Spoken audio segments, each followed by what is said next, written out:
Hey guys, welcome to Inspire Chemistry. In this video, I will discuss one very important topic that is related to Nizer Bhubaneswar Integrated PhD or MSc PhD Interview Preparation Tips and Strategy. तो niger Bhubaneswar का जो application form filling कुछ दिन पहले complete हुआ था, उसके बाद शॉर्ट लिस्टेड कैंडिडेट्स का लिस्ट आया, जो स्टूडेंट इंटरव्यूज़ के लिए शॉर्ट लिस्ट हुआ है उसके बाद फाइनली इंटरव्यू होगा, देन फाइनल सिलेक्शन होगा। ठीक है, तो ये जो एमएससी पीएचडी प्रोग्राम है यहाँ पर जैम के बेसिस पे शॉर्ट लिस्ट होता है, पहले जैम के रैंक के बेसिस पे अप्लाई करना होता है, फिर शॉर्ट लिस्ट होता है, देन इंटरव्यू के थ्रू फाइनल सिलेक्शन होगा। ओके, तो शॉर्ट लिस्टेड कैंडिडेट्स का लिस्ट आ गया। बहुत सारा स्टूडेंट हमारे ऐप से है, बहुत सारा स्टूडेंट यूट्यूब पे है। ठीक है, कमेंट कर रहा था कि इसका इंटरव्यू प्रिपरेशन टिप्स के बारे में एक वीडियो चाहिए। पिछले साल भी हमने एक वीडियो बनाया था, वो भी देख सकते हो। ठीक है, उसमें भी हमने डिटेल में डिस्कस किया था कि क्या क्या थिंग्स तुम्हें पढ़ना चाहिए, फोकस किस में करना है, इंटरव्यू प्रोसेस क्या है, ये सारे थिंग्स के बारे में। एंड पिछले साल कुछ स्टूडेंट हमारे ऐप से शॉर्ट लिस्ट हुआ था, फाइनल सिलेक्ट हुआ था, एंड यूट्यूब से भी बहुत सारा स्टूडेंट वहाँ पर एडमिशन लिया है। ठीक है, तो कुछ पर्टिकुलर पोर्शन के ऊपर डिस्कस करेंगे जो बेसिक ओवरव्यू है, एंड जो स्टूडेंट वहाँ पर पढ़ाई करते हैं उनके साथ भी मैं बात किया था, एंड कुछ बेसिक थिंग्स के ऊपर हम ओवरव्यू डिस्कस करेंगे। ओके, तो फर्स्ट देखो इंटरव्यू प्रोसेस। तो पहले इंटरव्यू बोर्ड पे जाने के बाद तुम्हें पूछा जाए कि टेल अबाउट योरसेल्फ, तो वहाँ पर तुम्हारे बारे में कुछ बोलना होगा। फर्स्ट इंपॉर्टेंट थिंग तुम्हारा नेम पहले बोलना होगा, कहाँ से बिलोंग करते हो, कौन सा प्लेस से। ठीक है, उसके बाद तुम्हारा jam rank, academic background, university और कॉलेज का नेम, ये सारे थिंग्स बोलना होगा। उसके बाद तुम्हें पूछा जाएगा कि केमिस्ट्री में से कौन सा पर्टिकुलर पोर्शन तुम्हें अच्छा लगता है। ये पूछ सकता है, मैक्सिमम 70% केस में पूछा जाता है कि कौन सा पर्टिकुलर पोर्शन तुम्हें अच्छा लगता है। इनऑर्गेनिक, ऑर्गेनिक, फिजिकल, एनालिटिकल जो भी है वो बोल सकते हो। अदरवाइज अगर नहीं पूछा तो दैट मीन्स ओवरऑल केमिस्ट्री से क्वेश्चन पूछा जाएगा। तो मेरे पास जो ट्रिक्स है, सारे थिंग्स तुम्हें पढ़ के जाना चाहिए। एंड जो तुम्हारा स्ट्रॉन्ग पोर्शन है, अगर पूछा जाए कि तुम्हें कौन सा फेवरेट पोर्शन है, तुम्हारा फेवरेट पोर्शन तुम्हें अच्छा लगता है, कौन सा केमिस्ट्री का पोर्शन तुम्हें अच्छा लगता है। ठीक है, तो जो पर्टिकुलर पोर्शन का वहाँ पर मेंशन करोगे उसके अकॉर्डिंग ज़्यादा क्वेश्चन आएगा। सपोज तुम फिजिकल बोल रहे हो तो फिजिकल से ज़्यादा क्वेश्चन आएगा। सपोज इनऑर्गेनिक बोल रहे हो तो इनऑर्गेनिक से आएगा, ऑर्गेनिक बोलोगे तो ऑर्गेनिक से ज़्यादा क्वेश्चन आएगा।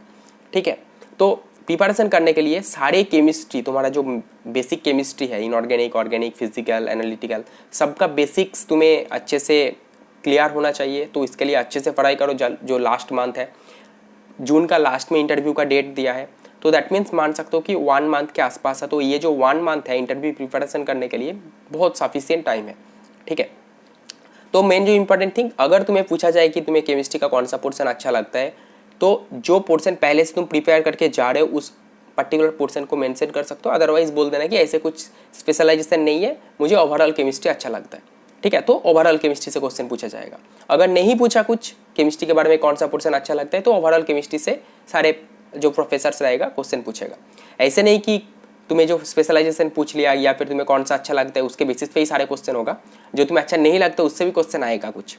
ठीक है, जैसे मेरा JNCSR का इंटरव्यू में मुझे पूछा था, मैं बोला था इनऑर्गेनिक एंड फिजिकल, तो 15 क्वेश्चन टोटल मुझे पूछा था। उसमें से 10 to 12 क्वेश्चन था फिजिकल एंड इनऑर्गेनिक से, एंड 3 to 4 क्वेश्चन था ऑर्गेनिक केमिस्ट्री से।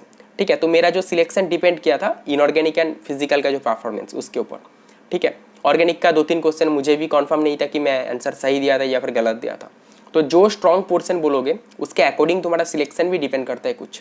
ओके, तो प्रिपरेशन करने के लिए क्या क्या थिंग्स तुम्हें ध्यान में रखना चाहिए। Overall chemistry, inorganic, organic, physical पूरा अच्छे से सारे थिंग्स पढ़ना होगा। बेसिक्स क्लियर के, बेसिक्स से क्वेश्चन ज़्यादा पूछते हैं, मेमोरी बेस्ड क्वेश्चन उतना ज़्यादा नहीं पूछेगा।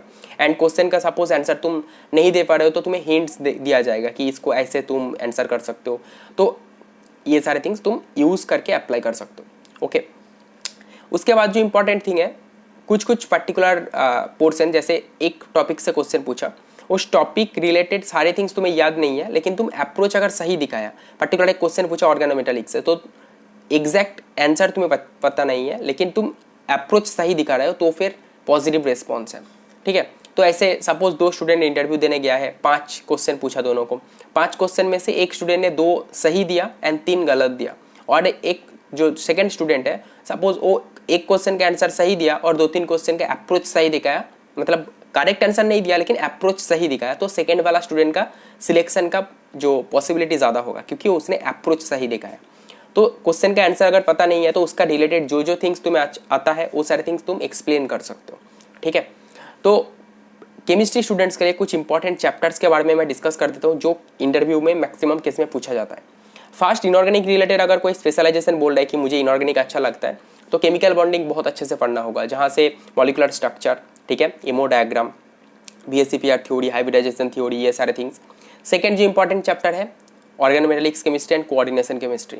तो कोऑर्डिनेशन केमिस्ट्री से आइसोमेरिज्म का पोर्शन, ठीक है, नोमेनक्लेचर वगैरह नहीं पूछता। उसके बाद ऑर्गेल डायग्राम, ठीक है, फिर कलर प्रॉपर्टी, चार्ज ट्रांसफर के थ्रू कैसे कलर दिखाता है, DD ट्रांजिशन, ठीक है, MLCT, LMCT, LLCT, IVCT, इसका एग्जाम्पल्स कैसे इसमें चार्ज ट्रांसफर होता है, इसका रिलेटेड थिंग्स। ओके, फिर वाइब्रोनिक कपलिंग, मैंगनीज H2O6 2+, उसमें Laporte forbidden and spin forbidden both दिखाता है, लेकिन वो फिर भी पेल पिंक कलर दिखाता है, कॉम्प्लेक्स क्यों दिखाता है? तो वाइब्रोनिक कपलिंग के वजह से। तो कैसे होता है वो सारे थिंग्स, ठीक है। तो spin orbit coupling related question पूछ सकते हैं। ऑर्गेल डायग्राम से ट्रांजिशन पूछ सकता है कि कहाँ से कहाँ तक कौन सा एनर्जी लेवल से लेकर कौन सा एनर्जी लेवल में ट्रांजिशन हो रहा है, ठीक है। फिर ग्राउंड टर्म सिंबल के बारे में पूछ सकते हैं। मैग्नेटोकेमिस्ट्री से कुड़ी टेम्परेचर, नील टेम्परेचर रिलेटेड क्वेश्चन पूछ सकता है। तो ये सारी इंपॉर्टेंट। उसके बाद बायो इनऑर्गेनिक से हीमोग्लोबिन, मायोग्लोबिन, हिमोसायनिन, इसका बेसिक क्वेश्चन पूछ सकता है। स्ट्रक्चर रिलेटेड, कौन सा मेटल प्रेजेंट है, इसका स्ट्रक्चर कैसा है, ठीक है। उसके बाद अगर देखा जाए एसिड बेस या फिर सॉलिड स्टेट केमिस्ट्री से जो NaCl का स्ट्रक्चर, CHCl का स्ट्रक्चर, ब्रेवेज लैटिस एंड वहाँ पर ABC अल्फा बीटा गामा का रिलेशंस, ठीक है। फिर डायमंड का स्ट्रक्चर क्या है, जिंक सल्फाइड का स्ट्रक्चर क्या है। दो स्ट्रक्चर है, जिंक ब्लेंड एंड उर्जाइट। उर्जाइट HCP में रहता है, hexagonal close packing, and zinc blende रहता है CCP, क्यूबिक क्लोज पैकिंग। तो इस टाइप का क्वेश्चन पूछा जाता है, ठीक है। अगर फिजिकल तुम स्पेशलाइजेशन बोलोगे तो फिजिकल रिलेटेड जैसे थर्मोडायनामिक्स, केमिकल काइनेटिक्स, ठीक है, chemical equilibrium, phase equilibrium, water, carbon dioxide, sulphur का फेज डायग्राम, ठीक है। उसके बाद थर्मोडायनामिक्स का कुछ जो स्टेट फंक्शन, पाथ फंक्शन का बेसिक कॉन्सेप्ट्स। उसके बाद वर्क डन कैसे कैलकुलेट करते हैं, फ्री एक्सपेंशन क्यों बोलते हैं उसको, फ्री एक्सपेंशन में वर्क डन क्या होता है। तो इस टाइप का क्वेश्चन पूछा जाता है। या फिर क्वांटम अगर तुम मेंशन करोगे तो क्वांटम से ज़्यादा क्वेश्चन पूछा जाएगा। अगर फिजिकल केमिस्ट्री कोई स्टूडेंट बोल रहा है एंड क्वांटम अच्छे से नहीं आता तो मेंशन कर सकते हो फिजिकल केमिस्ट्री अच्छा लगता है लेकिन क्वांटम उतना ज़्यादा मैं डिटेल में नहीं पढ़ा। तो क्वांटम से अगर क्वेश्चन पूछेगा तो उनको पता लगेगा कि इसने पहले से ही बोल दिया तो फैक्टर काउंट नहीं करेगा। लेकिन कुछ कुछ प्रोफेसर इसको भी नेगेटिव पॉइंट भी मानते हैं कि इसने मेंशन किया फिजिकल केमिस्ट्री लेकिन क्वांटम नहीं आता, ठीक है। तो सिचुएशन के अकॉर्डिंग तुम्हें बोलना होगा, ओके। एंड फिजिकल स्पेक्ट्रोस्कोपी जो है, फिजिकल स्पेक्ट्रोस्कोपी के अंदर रोटेशनल, वाइब्रेशनल, रामन, इसका बेसिक्स चैप्टर्स को देखना होगा कि वाइब्रेशनल्स और रोटेशनल इसमें से एनर्जी किसका ज़्यादा है, ठीक है। दोनों लाइन के बीच में स्पेसिंग कैसे तुम कैलकुलेट कर सकते हो, ठीक है। इस टाइप का क्वेश्चन पूछा जाता है जो इन रियलिटी जिसके साथ एप्लीकेशन है, पर्टिकुलर थ्योरी के साथ रियलिटी का जो कनेक्शंस, ओके। उसके बाद जैसे इनऑर्गेनिक केमिस्ट्री में डिस्कस किया, फिजिकल केमिस्ट्री डिस्कस किया, ऑर्गेनिक केमिस्ट्री में भी जो स्टूडेंट बोलेगा कि ऑर्गेनिक अच्छा लगता है तो ऑर्गेनिक केमिस्ट्री का कुछ important chapters like general organic chemistry. तो जनरल ऑर्गेनिक केमिस्ट्री में एरोमेटिसिटी जैसे एरोमेटिक, एंटी एरोमेटिक, होमो एरोमेटिक, नॉन एरोमेटिक, तो इसका कैरेक्टरिस्टिक क्राइटेरियाज क्या क्या है, क्या क्या क्राइटेरियाज मेंटेन करते हैं, प्लेनर है, नॉन प्लेनर है, कितना नंबर ऑफ पाई इलेक्ट्रॉन्स है, ये सारे थिंग्स एक्सप्लेन करना होगा। उसके बाद acidity basicity, dipole moment, SN1, SN2, SNI, ये रिएक्शन का बेसिक मैकेनिज्म क्या है, कार्बोकैटायन फॉर्म होता है 3 डिग्री में, उसके बाद अटैक करते हैं, ठीक है। फिर रेसिमाइजेशन वगैरह होता है, ठीक है। फिर E2, E1, ये सारे रिएक्शन में क्या होता है, ये सारे बेसिक्स कॉन्सेप्ट क्लियर होना चाहिए। फिर पेरीसाइक्लिक रिएक्शन में Diels Alder reaction, Cope reaction, oxy Cope reaction. उसके बाद स्टीरियोकेमिस्ट्री के अंदर optical purity, specific rotation, enantiomer, diastereomer, homomer, ठीक है। इस टाइप का क्वेश्चन पूछा जाता है। फिर स्पेक्ट्रोस्कोपी में प्रोटॉन NMR, जो स्पेक्ट्रोस्कोपी, IR, UV, ये सारे थिंग्स से भी क्वेश्चन कभी कभी पूछते हैं, ठीक है। तो अगर तुम्हें केमिस्ट्री स्पेशलाइजेशन बोलना है, ओवरऑल केमिस्ट्री देख के जाना है, एंड अगर तुम कुछ पर्टिकुलर टॉपिक मेंशन करो तो टॉपिक और भी अच्छे से पढ़ के जाना है। सपोज तुम्हें पूछा गया कि तुम्हें कौन सा पर्टिकुलर पोर्शन अच्छा लगता है, तुमने बोला कि फिजिकल केमिस्ट्री, तो फिजिकल केमिस्ट्री से मे भी ज़्यादा क्वेश्चन पूछा जाता है या फिर ओवरऑल केमिस्ट्री से पूछा जाएगा। तो प्रिपरेशन का टाइम पे तुम्हें क्या क्या थिंग्स करना होगा, ओवरऑल केमिस्ट्री अच्छे से पढ़ना होगा, इनऑर्गेनिक, ऑर्गेनिक, फिजिकल, एनालिटिकल, सबका बेसिक्स, एंड उसके साथ अगर तुमने कुछ पर्टिकुलर अगर पूछा जाए कि कौन सा पोर्शन अच्छा लगता है तो उसको और भी अच्छे से वो पर्टिकुलर पोर्शन भी देख के जाना होगा। तो दोनों पोर्शन ओवरऑल केमिस्ट्री प्लस तुम्हारा स्पेसिफिक फेवरेट पोर्शन।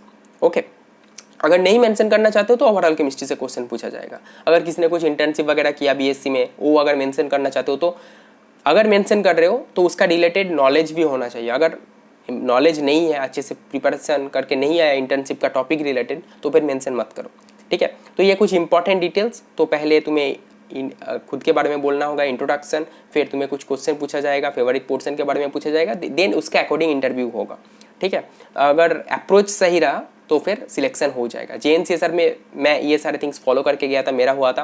पिछले साल नाइजर भुवनेश्वर में कुछ स्टूडेंट का शॉर्टलिस्ट हुआ था, ठीक है। ये पर्टिकुलर स्ट्रेटेजी फॉलो करके हमारे ऐप पे भी देख सकते हो, जो सिलेक्शन लिस्ट है वहाँ पर 1-2 स्टूडेंट नाइजर भुवनेश्वर में है अभी। एंड ये सारे थिंग्स फॉलो करो, 1 मंथ के आसपास है, 1 मंथ बहुत सफिशियंट है। बेसिक्स अच्छे से पढ़ो, मेमोरी बेस्ड क्वेश्चन उतना ज़्यादा नहीं पूछेगा। क्वेश्चन पूछने के बाद अगर तुम्हें आंसर नहीं आ रहा है, प्रोफेसर तुम्हें हिंट्स देगा, तो हिंट्स को यूज़ करके तुम आंसर दे सकते हो, ठीक है। अप्रोच एटलीस्ट सही दिखाना, तो फिर सिलेक्शन का चांसेस इंक्रीज हो जाता है। So that is the very important thing. And ये सारे थिंग्स फॉलो करो। एंड लास्ट मोमेंट पे हेल्थ पे ध्यान दो, अच्छे से सारे डिटेल्स, बुक्स ज़्यादा पढ़ो, ताकि बुक्स में कॉन्सेप्ट क्लियर होता है। 1 मंथ है एंड सारे इंपॉर्टेंट चैप्टर्स, तुम्हारा फेवरेट पोर्शन पे ध्यान दो। Thank you for watching. Please share this video with your friend, that can help your friends also and give some important information and updates also. See you in the next video.